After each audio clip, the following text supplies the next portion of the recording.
goals to nil here by Chelsea. First time we played at the new stadium. Could have beaten them to go in the top four race, but came out completely flat. Terrible performance all round. Red cards, unforced errors. It's just an all bad day. Yeah, it's awful. I think I thought like we came out of the blocks quite well in the first 5-10 minutes, but then after that it was just completely flat. Even the crowd were up for it. Everyone seemed to be up for it. Everything seemed to be going right in the first 10 minutes, and I thought, all right, we're going to have a game here. But then, for some reason, it just went completely flat. Everything, the crowd, the players. It looked like we were playing with 5 up front and 5 at the back with nothing in midfield whatsoever. It's just really hard to take because all the Spurs fans were so excited going into this game. And I said to you before the game, like, it doesn't feel right. Like every time the fans are this like confident, we always lose or get a draw or it's a bad result. You know what I mean? So the football was just absolutely atrocious. We couldn't. There was no movement in the midfield. There was no passing. There was no movement in midfield. There was no midfield. There was no midfield. Eric Dier was non-existent, and Sissoko didn't put a shift in properly. Sissoko is probably one of our better players today, and he still wasn't great.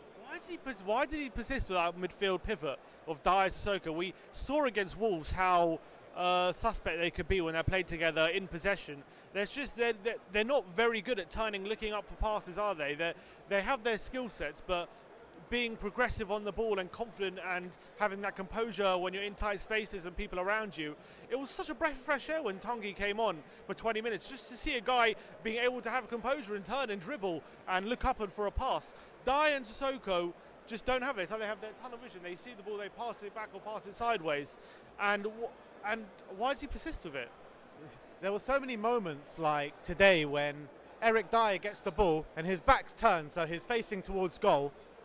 And all he has to do is turn around and pick a pass. And he just doesn't do it. And there was moments today when Toby Alderweireld was looking at me, just fucking turn around. You know what I mean? Like, it's not so hard. It's not rocket science.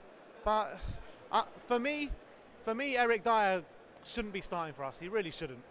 Not in midfield anyway. Well, I don't think anywhere. I think this guy's had one injury too many or something. He doesn't look in shape and he can't pass the ball. Yeah, he's there to shield the defence and he does that to a certain degree, but apart from that, what else does he offer the team? What would you put down all these unforced errors too? You know, Sanchez giving the ball straight to Chelsea. Ever get Aurier as well? Yeah. So sloppy. Are these players just not good enough? Because you could say one thing if they're under pressure and they're making mistakes, but unforced like a lot of them were today. What do you put that down to? It's hard to say. Like, it was happening under Poch, now it's happening under Mourinho, and it's the same culprits. You know what I mean? The Auriers, the Sanchez's, the Diers. But for me, in terms of Paolo as well, what was he doing today? I'll get on to Paolo in a second, but for me, you got to point your fingers at Mourinho. Got it so fucking wrong today. I was just about to say that. You got to put your fingers at Mourinho today because he keeps persisting with Eric Dier. Two in midfield with no creativity. Crap. Yeah, you're right, mate. You're right, and the defense, like the midfield against their midfield, they had Kovacic and Kante. They completely ran all over us. Yep.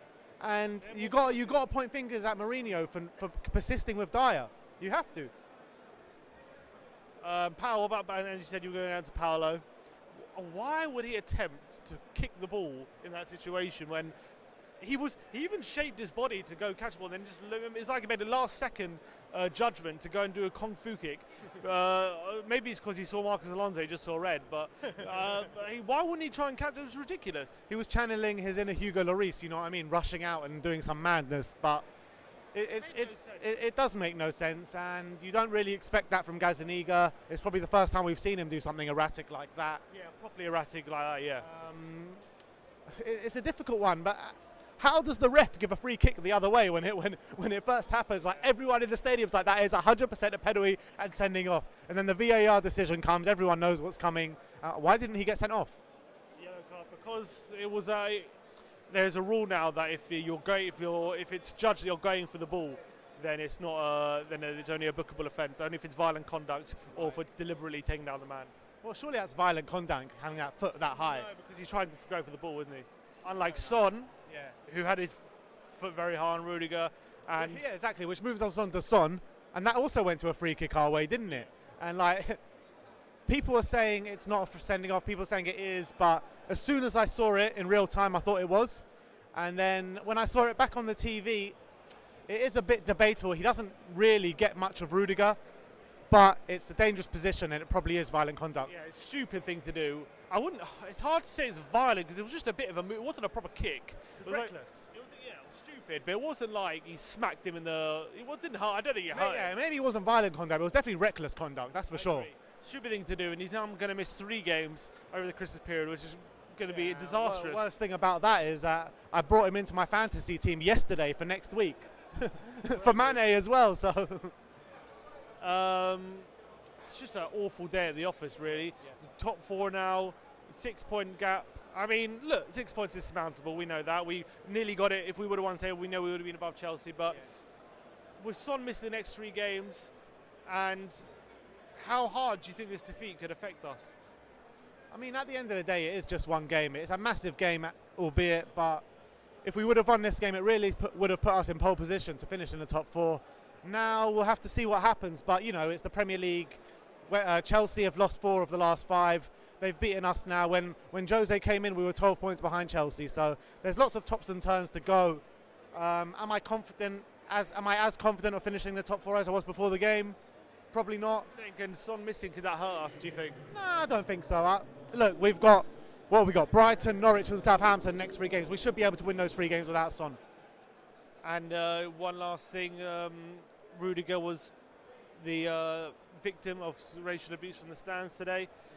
So disappointed in the fans, really, for Spurs having to make that announcement. I really didn't think it would happen here, but I feel so disappointed. Do you know what was said? Because no one knows. No one's heard anything. No, I haven't heard one person say they have heard it.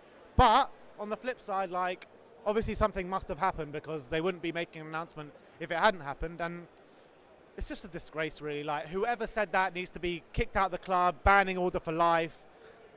It's just completely not acceptable in this day and age. In Tottenham, this is not what we're like. In last day and age, the guy who did it is not a proper Tottenham fan. And it is, like, this guy needs to be banned for life. It's just not on in football, in any walks of life. You know what I mean? It shouldn't be happening. It doesn't matter what people think Rudiger did or didn't do. It's an absolute disgrace that it's come to that. The colour of someone's skin that has no relevance on anything whatsoever. So, disgrace, absolute disgrace. Anyway, awful day. Literally one of the worst days of the season today. I think from minute 1, it was just absolutely horrendous. Everything went wrong, and we have to pick ourselves up. And you know, it was actually interesting to see. As soon as Ndombele came on, you could see like what a player in midfield that can pass can actually do, because we actually looked our most threatening when he was on the pitch. So with 10 men, we look better with 10 men than we were ever. Exactly, and we need to get this guy starting every game. He has to be. All right. Let us know what you thought of the game in the comments below. Like, subscribe if you like the content, and as always, come on you Spurs.